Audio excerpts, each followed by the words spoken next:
জয় শ্রীকৃষ্ণ, রাধে রাধে। শুভ জন্মাষ্টমীর শুভেচ্ছা সকল বন্ধুকে, আমার পরিবারের সকল সদস্যকে জানাই অনেক অনেক ভালোবাসা, অভিনন্দন। আর কৃষ্ণ তোমাকেও হ্যাপি বার্থডে বা শুভ জন্মাষ্টমী। কিন্তু দেখো, সকাল থেকে লেগে পড়েছিলাম স্নান করার পর।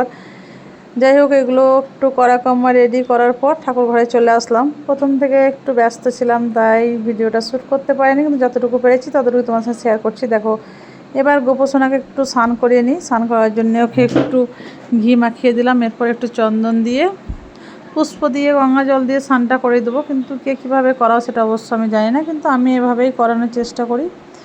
সবাই যে যার মতো করে, তো ঠাকুরের ভক্তি সবার নিজের কাছে নিজের মতো করে, আর আমারও আমি সেটা জানি। চলো, স্নানটা হয়ে গেছে। দেখো, ওর জন্যে আমার বরমশাই নতুন ড্রেস নিয়ে এসছে। আমি কিন্তু যাইনি গোপোষণার জন্মাষ্টমীর কোনো বাজার করতে, আমার যাওয়া হয়নি। যাই হোক, সমস্যা ছিল, অনেক অন্যান্য কাজে ব্যস্ত ছিলাম, তাই যা কিছু এনেছে আমার বরমশাই আজকে বাজার করেছে গোপোষণার জন্মদিনের জন্য। আর গোপোষণা নিজের হাতে যেটুকু পেরেছে ওকে দিয়ে করে নিয়েছে। হয়তো ওর ইচ্ছের ওপর তো কারো কোনো ইচ্ছে চলে না, তাই হয়তো ওর ইচ্ছে ছিল যে এবারে আমার বরের কাছ থেকে সব কিছু নেবে। তাই দেখো, ওকে রেডি করিয়ে দিলাম। তো কেমন হয়েছে রেডি করাটা অবশ্যই জানিয়ে দেবে।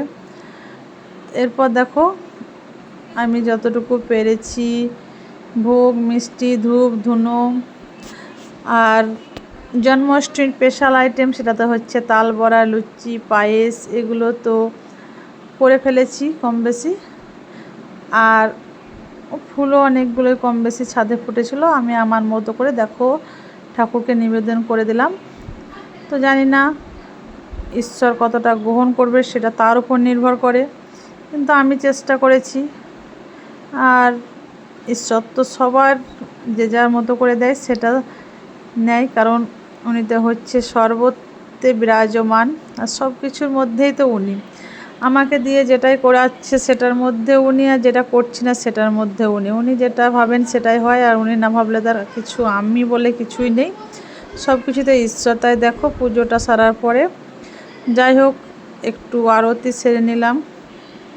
আমি যতটুকু জানি আমার ছোট্ট জ্ঞানে সেটুকু দিয়ে করার চেষ্টা করি, কারণ আমি আমার গোপোষণাকে আমার নিজের বাড়ির ছেলে হিসেবে ভালোবাসি, আর সেভাবেই আমি তার পুজোটার আয়োজন করি, বা সেভাবেই তাকে তার জন্মদিনটা পালন করার চেষ্টা করি।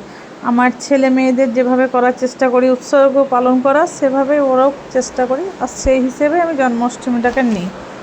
চলো, কেমন হয়েছে অবশ্যই সবাই কমেন্টের মাধ্যমে জানিয়ে যাবা। আর ভালো লাগলে তো সঙ্গে থেকে সবাই তো লাইক, কমেন্ট, শেয়ার তো করবা। তোমাদের ভালোবাসাটা তো অবশ্যই দরকার, কিন্তু কে কেমনভাবে পুজোটা করো, গোপালকে কে কেমনভাবে ভালোবাসে সেটা অবশ্যই কমেন্টে বলে যাবে।